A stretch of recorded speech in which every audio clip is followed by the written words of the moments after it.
हर बार नवरात्रि आती है, गुप्त नवरात्रि रहती है और इस बार शिव नवरात्रि है। दिनांक 6 फरवरी के दिन पंचमी की रात्रि से ही ये पर्व प्रारंभ हो जाएगा, जो कि 9 दिन निरंतर चलते हुए दिनांक 15 फरवरी महाशिवरात्रि के साथ पूर्ण रूप से संपन्न होगा। किस तरीके से हम उस टाइम पे पूजा करें जिससे भगवान शिव को हम प्रसन्न कर सके? सरसों के तेल से अगर आप एक दिन भगवान शिव का अभिषेक करेंगे तो गुप्त शत्रुओं का नाश निश्चित रूप से होगा।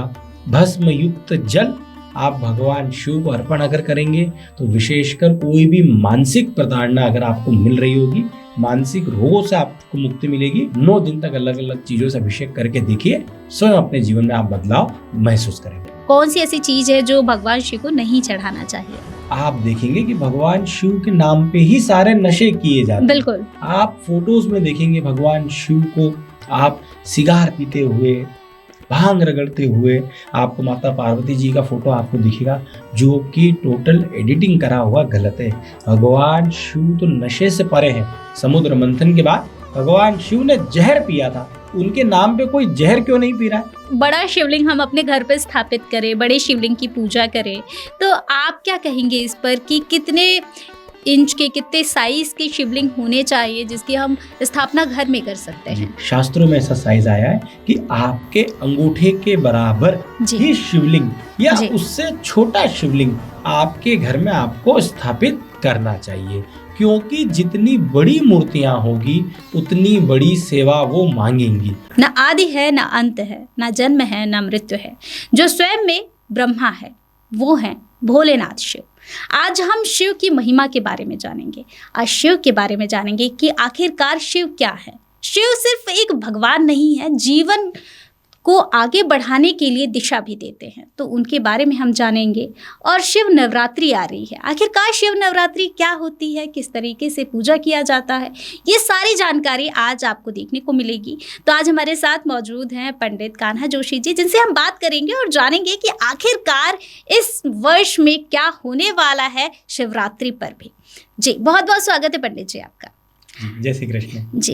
पंडित जी, जिस तरीके से हर बार नवरात्रि आती है, गुप्त नवरात्रि रहती है और इस बार शिव नवरात्रि है, ये शिव नवरात्रि आखिरकार क्या होती है? जी, विशेषकर इंदौर शहर के पास में स्थित उज्जैन महाकालेश्वर ज्योतिर्लिंग में इस पर्व को सबसे बड़े पैमाने के रूप में मनाया जाता है, जो कि महाशिवरात्रि से 9 दिन पूर्व की जो रात्रियां होती है उसे शिव नवरात्रि के रूप में भगवान शिव को सबसे प्रिय पर्व के रूप में मनाया जाता है। उज्जैन के बाद अगर कहीं महत्व इनका है तो वो काशी में बाबा विश्वनाथ की नगरी में इसे मनाया जाता है। दिनांक 6 फरवरी के दिन पंचमी की रात्रि से ही ये पर्व प्रारंभ हो जाएगा, जो कि 9 दिन निरंतर चलते हुए दिनांक 15 फरवरी महाशिवरात्रि के साथ पूर्ण रूप से संपन्न होगा।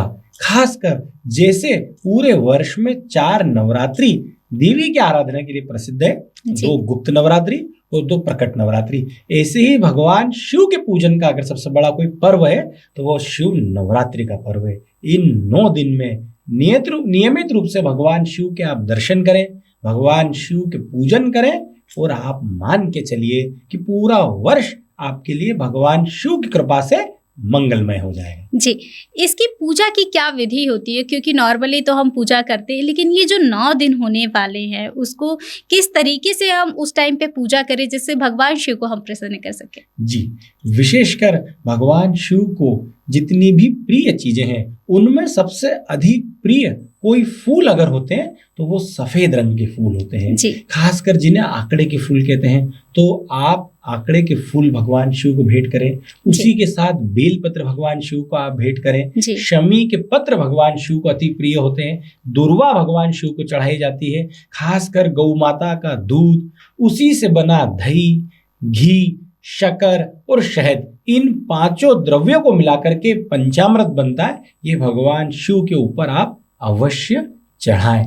मान के चलिए इन 9 दिन में रोज एक आप नियम बनाएं, एक दिन भगवान शिव को मैं एक प्रकार की सामग्री चढ़ाऊंगा, 9 दिन तक अलग अलग सामग्रियों से भगवान शिव का आप अभिषेक करें। जैसे खासकर जल में आप चंदन मिला करके चंदन युक्त जल से भगवान शिव को आप स्नान कराएं। एक दिन आप गन्ने के रस से भगवान शिव का अभिषेक करें, एक दिन आप कोई भी ऋतु के फल से भगवान शिव का अभिषेक करें, एक दिन आप कोशिश करें कि भगवान शिव को नारियल के पानी से आप भगवान शिव का अभिषेक करें।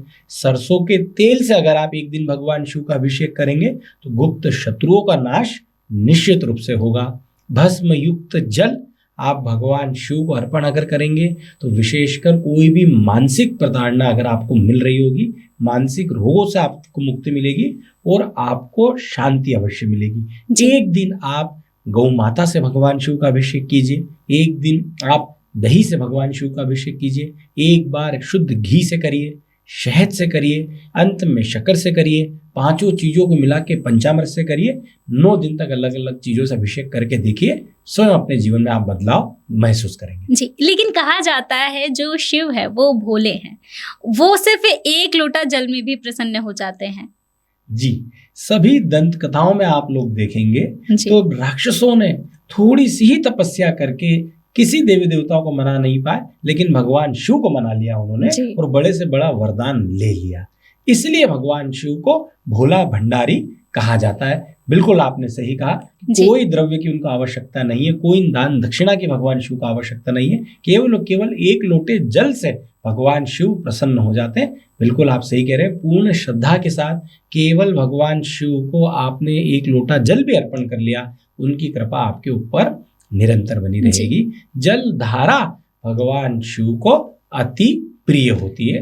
आप निरंतर भगवान शिव को जलधारा अगर प्रवाहित करेंगे, आपके ऊपर कृपा अवश्य होगी। ये तो हुई बात कि क्या चढ़ाना चाहिए, किस तरीके से पूजा करना चाहिए, लेकिन क्या ऐसी चीज है जो भगवान शिव को प्रिय नहीं है? कौन सी ऐसी चीज है जो भगवान शिव को नहीं चढ़ाना चाहिए?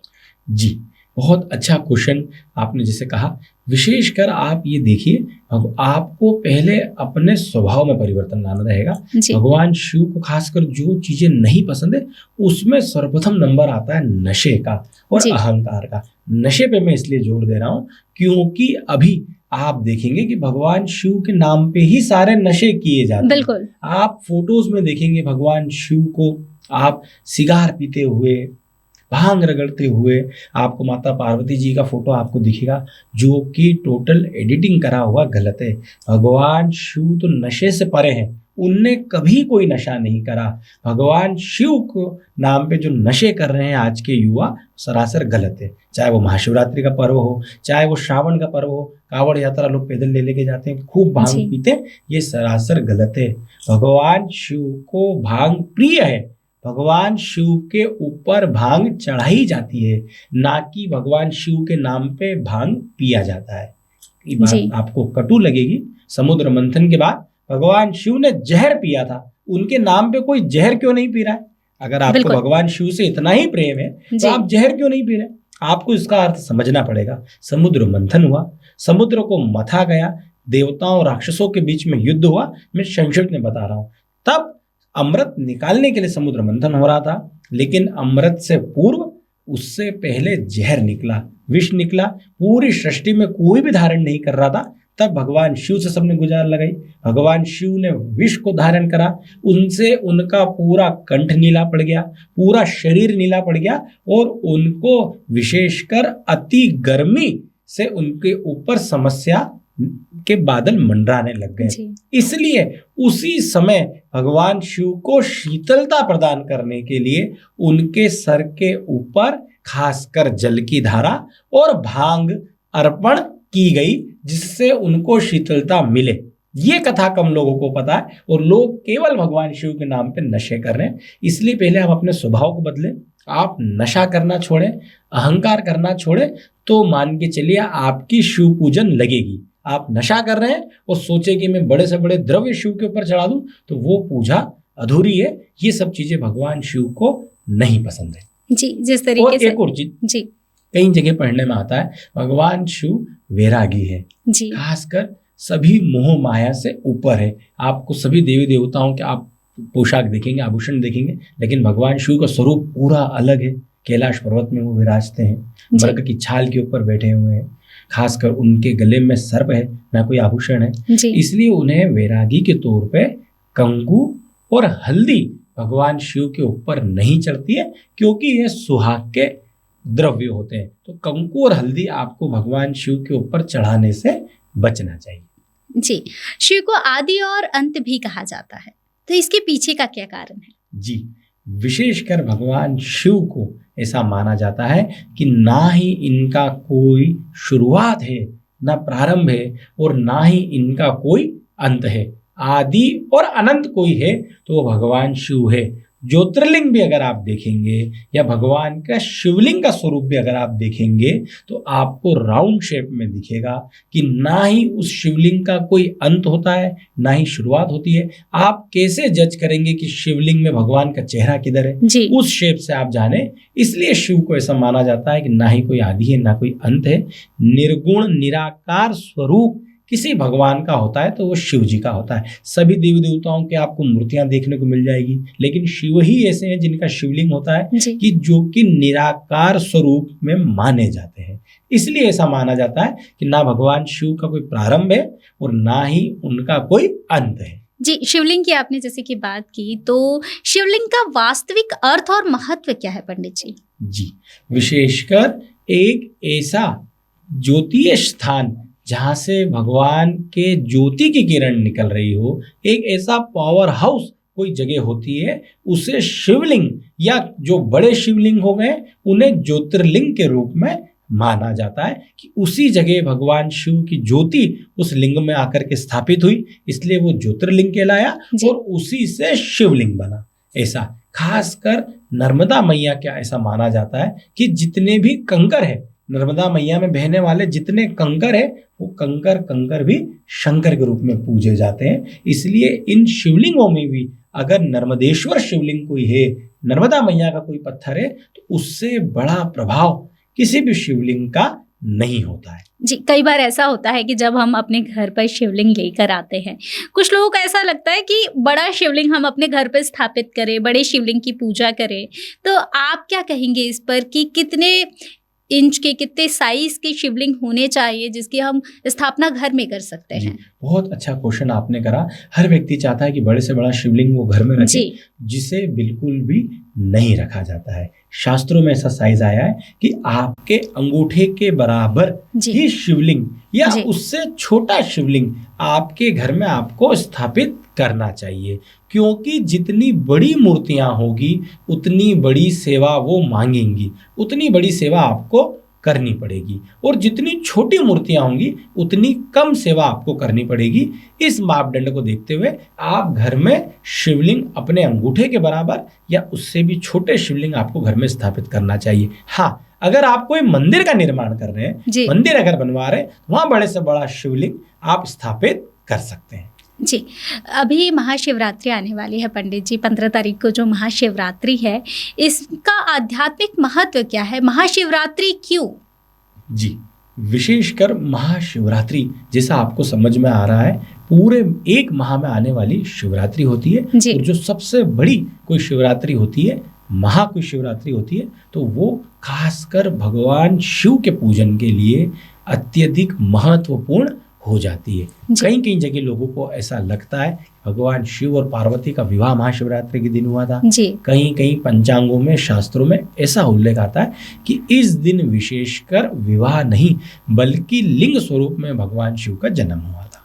इसलिए महाशिवरात्रि के दिन आप सभी 12 राशियों के जातकों के लिए एक ज्योतिषी उपाय मैं आपको बता रहा हूं कि आप कुछ करें या ना करें, केवल और केवल महाशिवरात्रि के दिन पूरी रात आप हमारे कहने से केवल जागरण करें। पूरी रात आप जागें। महाशिवरात्रि पे सबसे ज़्यादा महत्व जागने का होता है। अगर आप कोई मंदिर में जाकर के पूजन देख सकें तो पूरी रात भर जग करके पूजन देखें। भगवान शिव का अभिषेक पूरी रात भर आप करें।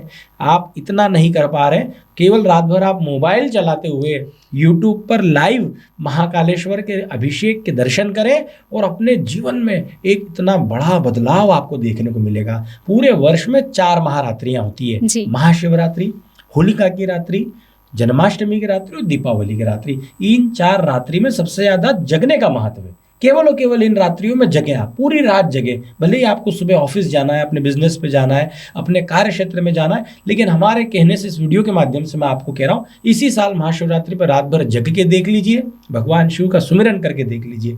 जितना फल आपको अभी तक अपने जीवन के पूजन पाठ में नहीं मिला, केवल एक महाशिवरात्रि की रात्रि में जागने से मिल जाएगा। जी, ये जो आपने बताया है पंडित जी, बहुत कम लोगों को ये बात जी। पता होगी कि महाशिवरात्रि पर जागने का जो महत्व होता है वो किसी को भी नहीं पता होता है। अभी के समय में सभी कोई ओम नमः शिवाय का जाप बहुत ज़्यादा करते हैं। ये जो मंत्र होता है, कहा जाता है गुरु मंत्र देने के बाद ही जपा जाता है, तो इसमें क्या सच्चाई है? जी नहीं, कोई भी गुरु द्वारा अगर आपको कोई मंत्र मिला है जी तो वह आपको गुप्त रूप से बिना बताए जपना चाहिए, जी। इसका विधान है। रही बात ओम नमः शिवाय की, या इस प्रकार के छोटे छोटे, जैसे भगवान नारायण को प्रिय होता है ओम नमो भगवते वासुदेवाय नमः, जी हरिओम तत्सत, इन मंत्रों का जाप कोई भी व्यक्ति कर सकता है। पूर्ण श्रद्धा उसकी हो और स्वच्छता से अगर हो तो वो नियमित रूप से ये मंत्र का जाप कर सकता है। बिल्कुल ऐसा नहीं है कि ओम नमः शिवाय मंत्र गुरु द्वारा प्रदान किया जाएगा तो ही जपा जाएगा, ऐसा बिल्कुल सरासर गलत है। कोई भी व्यक्ति, महिला इन मंत्रों का जाप कर सकते हैं। तो इसके कुछ नियम भी होते हैं क्या? जी, विशेषकर आप कोशिश करें कि जब आप मंत्रों का जाप कर रहे हैं तो आपने साफ कपड़े पहने हैं, आप नहा करके साफ वस्त्र पहन करके, अपने भले ही घर के मंदिर में आप आसन बिछा करके, अपने सामने जल रख करके, जल हाथ में लेके संकल्प लें। संकल्प नहीं भी ले पाए तो कम से कम आसन बिठा करके, बैठ करके आप रुद्राक्ष की माला में, गोमुखी के अंदर आप माला से मंत्र का जाप करें। बिना माला से किया हुआ मंत्र जाप एक तरह से निष्फल हो जाता है। नाम जब आप चलते फिरते, उठते बैठते कर सकते हैं। आप भले टीवी देख रहे हैं, मोबाइल चला रहे हैं, जॉब कर रहे हैं, कोई भी नाम जप, श्री कृष्ण श्री कृष्ण, श्री राधा श्री राधा, शिव शिव शिव, राम राम राम, नाम जप में कोई नियम नहीं है, वो आप कर सकते हैं। मंत्र जाप आप बिल्कुल चलते फिरते नहीं कर सकते, आपको फल भी नहीं मिलेगा, उल्टा आपको अपराध लगेगा। इसलिए आप ध्यान रखें, मंत्र जाप आपको सुबह शाम जब आप पूजन करते हो तब बैठ करके माला में, माला गोमुखी से हाथ ढका हुआ हो, माला हो और 108 मनके की माला हो, तो आपको पूर्ण फल मिलेगा। जी, जैसे कि आपने बताया कि माला जप करने का जो नियम आपने बताया, रुद्राक्ष की माला होनी चाहिए। कई लोग तुलसी की माला भी जप करते हैं, तो क्या भगवान शिव का जब हम नाम लेते हैं तो तुलसी की माला से ले सकते हैं? बहुत अच्छा क्वेश्चन आप कर रहे हैं ज्योति मैम। जब आप भगवान शिव का मंत्रों का जाप करेंगे तब आपके पास रुद्राक्ष की माला होना चाहिए। जब आप श्री हरि नारायण के मंत्रों का, श्री कृष्ण के मंत्रों का जाप करेंगे तब आपके हाथों में तुलसी की माला होना चाहिए।